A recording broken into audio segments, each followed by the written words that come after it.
Hi guys, James at RampantLionReviews again for you today. For this one we are going to do yet another Japanese sake review, and as I've told you on the channel before, I'm by no means an expert when it comes to Japanese sake, but I just really enjoy them and it's always nice to do something a little bit different for you here on the channel. My girlfriend Michiko, she's a lot more into these than I am, but really my kind of taste for Japanese sake has just kind of come from her showing me some of her favourite ones. So yeah, I always enjoy doing these videos for you. So as I've told you in the previous sake reviews, in the summer of 2019, Michiko, myself and my cousin Ryan, we went down to Kyushu, which is the southernmost of the four main Japanese home islands. And when we were down there, I made sure to pick up a sake from each of the different prefectures that we visited and make a little Kyushu mini-series for you here. So this is going to be review number 6 of 7 in that Kyushu mini-series. So I've already reviewed a sake from Fukuoka, one from Kumamoto, Oita, Miyazaki and Kagoshima, and this time we are going to move on to Nagasaki, and you'll see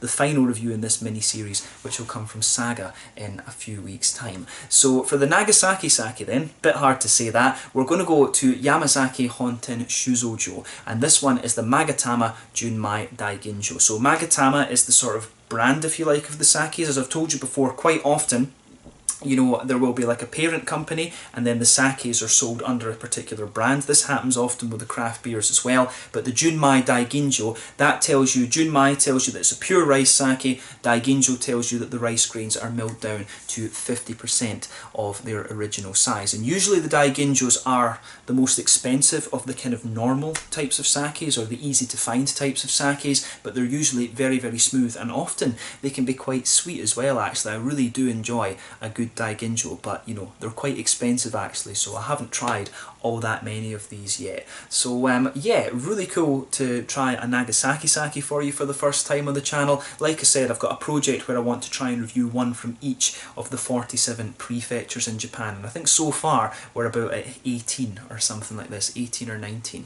So really looking forward to trying this one, and as always I hope that you guys enjoy my take on this sake. By no means an expert, like I say, I just enjoy doing these videos for you. So yeah, as is usual with my reviews then, I'll tell you a little bit about the sake before we taste it, or the sake brewery before we taste the sake I should say. If you want to get straight to the tasting, just fast forward. All the usual links are in the description below. That's the brewery website, the link to my future reviews that hopefully I can do from Yamasaki Honten Shuzojo. Very first time I'm encountering these guys, as I mentioned. There's all the usual social media down there as well. If you want to see more reviews, do please consider subscribing to the channel. The whole channel of course has a geography based tagging system, so you can go into the homepage and search for beer, whiskey, sake and things like that based on country, city, state, county, prefecture, whatever it is you're interested in. Do check out the playlist as well. There is one there for all the sakes that I reviewed for you, another one for all the whiskies, and lots of different ones for the beer. Craft beer, as I said, is the main kind of the main subject of my channel, if you like. But as always, please do get in touch and let me know some of the other beers, breweries and sakes and things like that that you guys would like to see me review. It's always great to hear from you guys that are watching the videos, and the support that you show the channel is hugely appreciated. So on to my brewery notes then, to tell you a little bit about Yamasaki Honten Shuzojo then. There wasn't actually all that much information available on this brewery. So Yamasaki Shuzo was founded back in 1905 by Matsudaira Tadabo, and it's based in Shimabara in Nagasaki, which is kind of in the southeastern part of the prefecture. If you actually look at Nagasaki on the map, it's a very sort of windy prefecture. There's lots of bays, lots of islands and things like this. When you're driving through it, you have to kind of zigzag quite a bit. When we drove through Nagasaki, it was very pretty, but we had to get like 2 ferries basically to actually get to Nagasaki city itself, so it was quite nice to go and explore it, I have to say. But initially Matsudaira, he made vinegar and soy sauce when it was in 1905 that he started brewing Japanese sake, Nihonshu.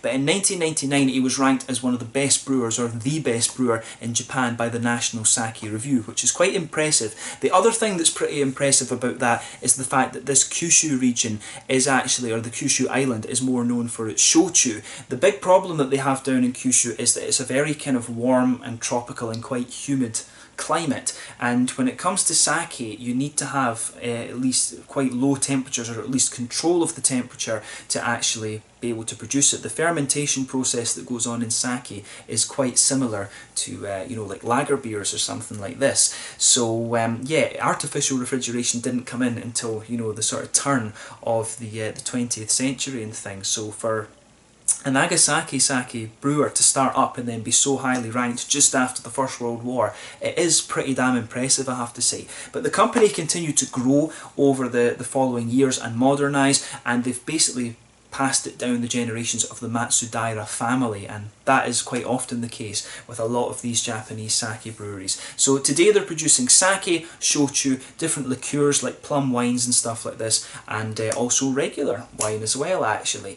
So yeah, that was all the information that I was able to find about Yamasaki Honten Shuzojo.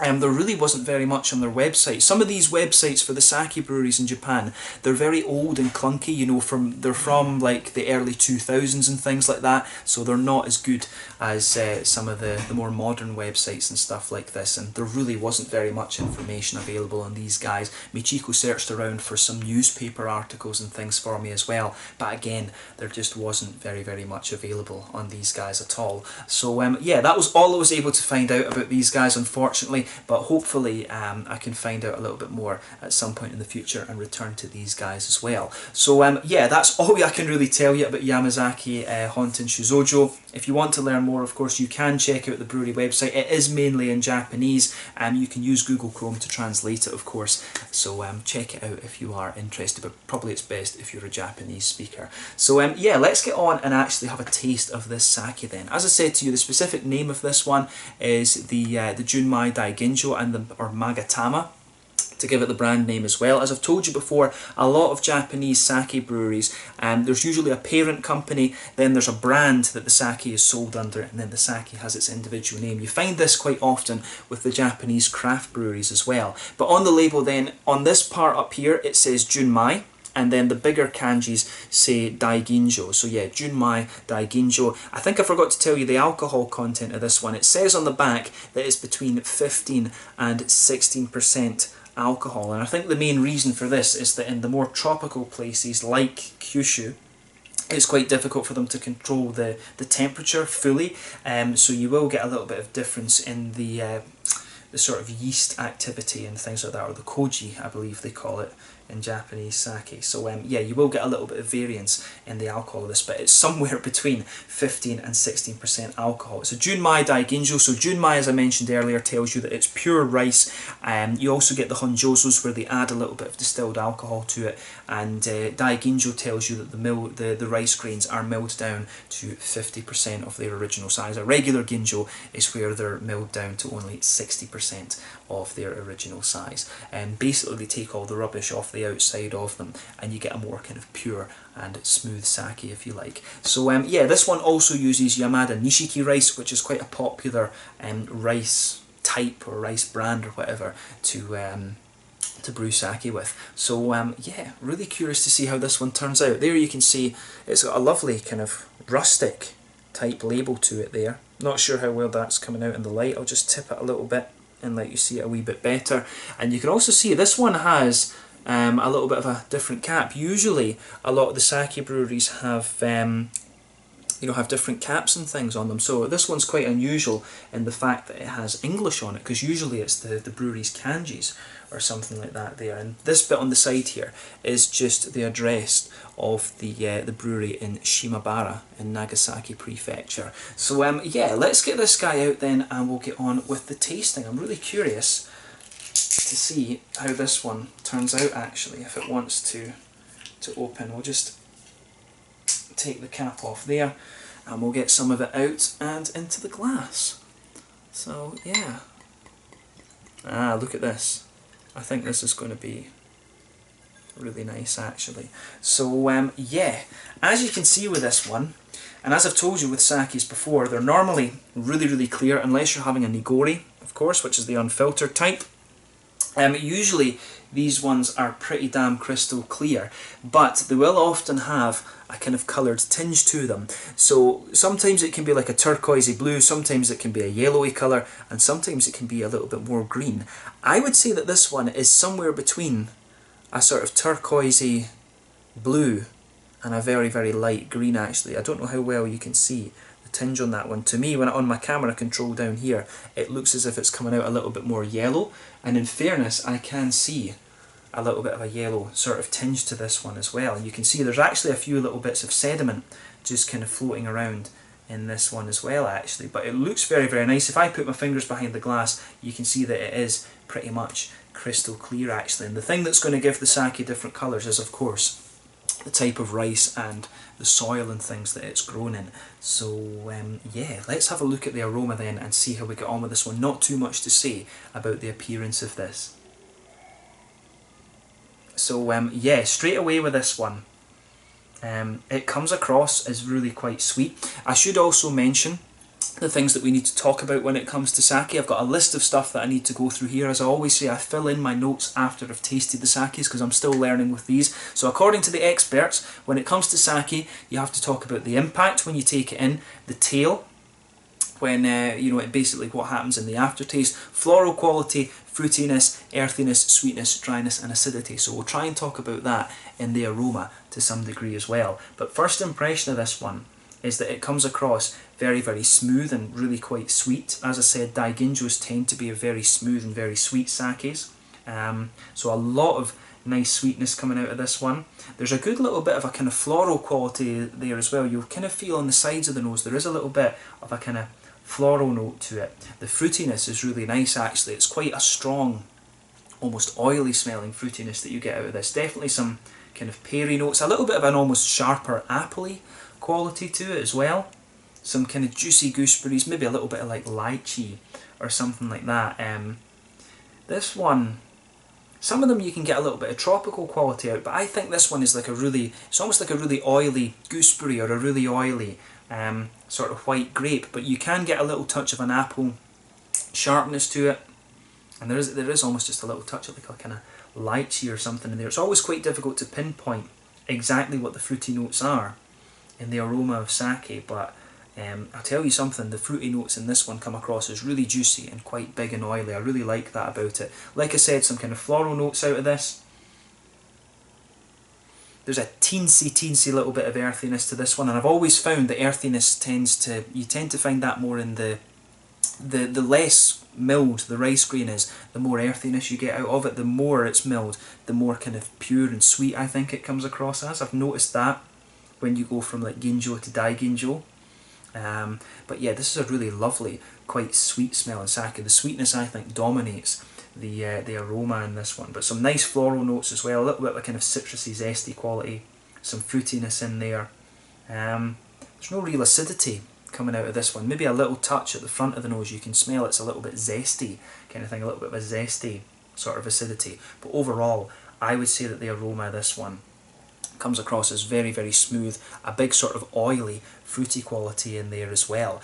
It's got a lovely, lovely aroma to it, this one, so if you get the chance to try this one, take a bit of time and enjoy the aroma. I think out of the 20 or so sakes that I've reviewed for you on the channel so far, that one definitely has one of the most inviting and oily sort of aromas. I love big, oily, fruity aromas when it comes to beer and sakes and stuff like this, so this is the one that kind of strikes me the most so far, I have to say. So keep that in mind with my limited experience. So yeah, let's have a taste of this one then and see how we get on. A lovely inviting aroma to this one. This one is the Magatama Junmai Daiginjo, coming in somewhere between 15 and 16% alcohol. Junmai pure rice, Daiginjo milled down to 50% of its original size. This one comes to you from Yamasaki Honten Shuzojo in Shimabara, Nagasaki Prefecture in Japan. Review number 6 of 7 in my little Kyushu mini-series. Slanja, Skål, Kampai.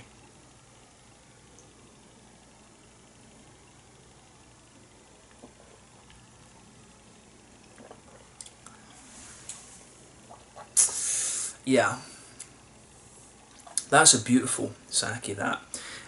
You know, the Daiginjos, when you get the chance to try some of these are really pretty damn special, I have to say. I mean, the Junmais, the Seishus, the Nigoris, and you know some of the Honjozos and stuff like that, they're all really nice in their own right.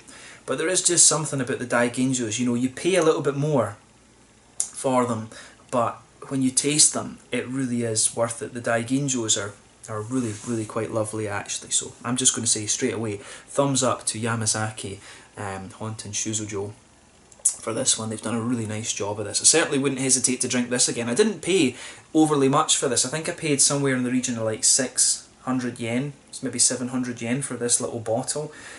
So this wasn't too expensive for a Daiginjo, I have to say.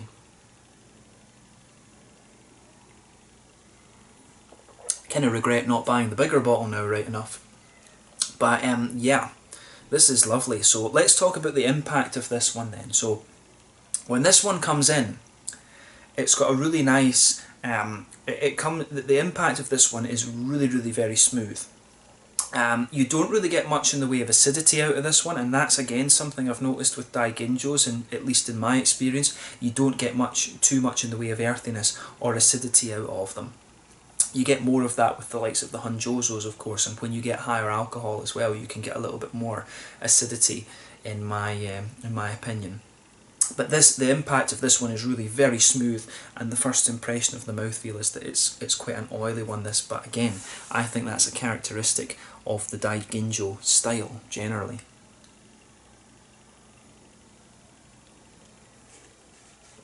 So yeah, when you take this one in, you get a nice little bit of fruitiness out of it as well. It almost comes in as being a little bit juicy, but soon that spreads across the middle of the palate, and it's got a lovely, lovely kind of sweetness to it there in the centre of the tongue. I really, really like how that goes together.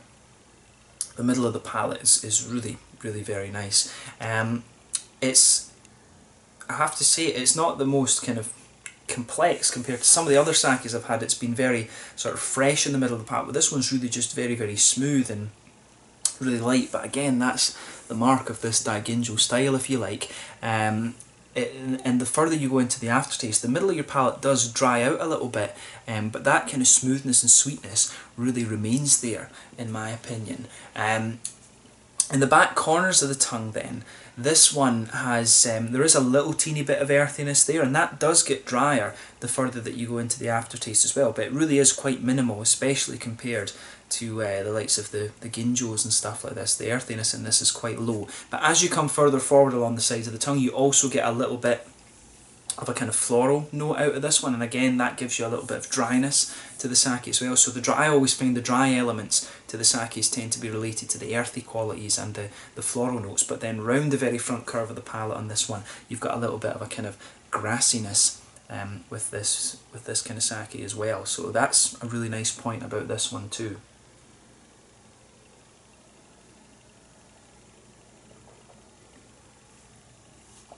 So yeah, I like this. The more you drink of this, the sort of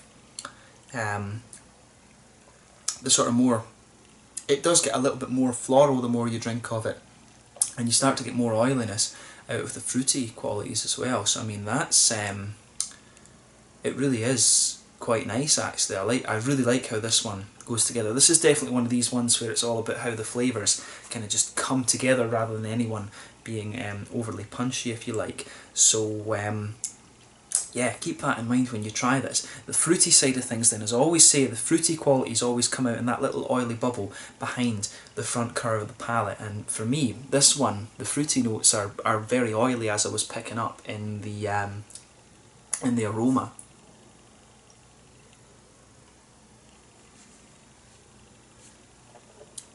So yeah, I would say that kind of gooseberry-ish note that I was picking up in the aroma, that's quite prominent in the flavour of this one. Not so much lychee, I have to say. I was getting quite a bit of lychee of this. There is a little bit of a kind of zesty, I don't know if it's lemon or limey, it's not quite sharp enough to be lemon. It's almost a little bit limey on the tip of the palate as well, but the gooseberry notes are kind of lingering there. The appley notes that I was picking up in the aroma, there's a little bit of that. If you go to the very back of that part of your palate, you do get a little touch of acidity out of this one, and it almost comes across as being a little bit like appley or something like that, and that also plays into some of the dryness you start to get in the aftertaste with this one too. But for me, the fruity notes in this are mainly sort of gooseberry-ish. There's a little touch of an almost limey dryness on the front of the palate as well. Not really the peary notes I was picking up as well, I don't really get much of that, but you've got a little bit of a kind of appley note towards the back of the fruity side of things as well. It's interesting, the fruity notes in this, I expected it to be a little bit more complex than it is, but I find this one to be a kind of quite straight up sort of gooseberry note actually. Some of them can give you some sort of red fruity notes and things like that, and there's maybe a teeny bit of that in here, but overall I'd say it's mainly kind of gooseberry-ish, or like a little bit of a kind of white, green, grapey sort of flavour that you're getting out of this one. But as I say, the further and further you go into the aftertaste of this one, so we'll talk about the tail end now, the further that you go into the aftertaste with this one, the sort of floral qualities, they push their way out a little bit. The earthiness, I think, doesn't get any more kind of pungent, if you like. It sort of stays the same, but the floral qualities push their way out a little bit more. You do get a little bit more acidity out of this as well in the aftertaste, but the sweetness really lingers there in the middle of the palate, and the fruitiness sort of lingers there too, but the sort of slightly limey note that I was getting out of this one, and it's quite a mild lime I should say, the sort of limey note that I was getting out of this, that lingers on the front of the palate too.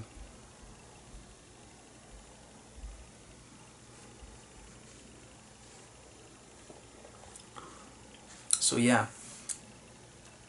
I would say the sweetness there, that does linger into the aftertaste as well, but it depends how long you leave it. Of course, your palate is really going to dry out with this one. I mean, the tail end that you really get out of this sake is the smoothness lingers there, some of the sweetness lingers, the fruitiness comes across as a little bit oily as well, but you do start to feel the sides of your palate drying out in this one. I'd say that's a good description of the tail end of this sake. So let's talk about the mouthfeel briefly then before we finish up. So I would say this is quite an oily sake. It's definitely one of the more oily ones that I've reviewed for you so far. The dryness level of this one, it's quite light. As I say, I don't find Daiginjos to be very light. They're more big, oily and sort of smooth sakes. But in fairness, on the front corners of your palate, you do get a good little bit of dryness out of this. Nice big oily fruity characters as well, and I would say it does come across as very clean. But again, I think that's one of the traits of the Daiginjo style. But overall, a really nice and quite interesting sake, this one. And definitely cool to review another Daiginjo for you here on the channel. So yeah, interesting review this one, and it's definitely cool to try a Nagasaki sake for you as well. A prefecture that's more known for its shochu, and a region as well, indeed, that's known more for its shochu than its Nihonshu. So yeah, let's leave it at that for this one. This one was the Magatama Junmai Daiginjo from Yamasaki Honten Shuzojo in Shimabara, in the southeastern part of Nagasaki Prefecture on Kyushu Island in Japan. Definitely cool to review this one for you, and I hope you've enjoyed review number 6 of 7 with this Kyushu mini-series, if you like. I think I actually have one more sake to review for you from Nagasaki, so I'll try and make sure and get that done, but next up will be one of the Saga sakes. I've got 2 sakes from the one brewery from Saga Prefecture. So yeah, let's leave it at that. Once again, thank you for watching my reviews. Until the next time, please like, subscribe, share, all the usual YouTube stuff. Let me know your own thoughts on this sake in the comments section below. Let me know what your other favourite sakes are from the Magatama range at the Yamasaki Honten Shuzojo brewery. It would definitely be cool to review a few more from these guys, but this was the one that appeared in Nagasaki when I got the chance. So yeah, definitely check these guys out if you get the chance. It's been awesome to review this. I hope you've enjoyed this review, and we'll see about doing some more sake reviews for you as well. Thank you just now, and I'll catch you guys very soon. The Magatama Junmai Daiginjo, somewhere between 15 and 16%, 50% milled rice grains from Yamasaki Honten Shuzojo in Shimabara, Nagasaki, Japan. Slanja, Skol, Kampai. Catch you guys soon.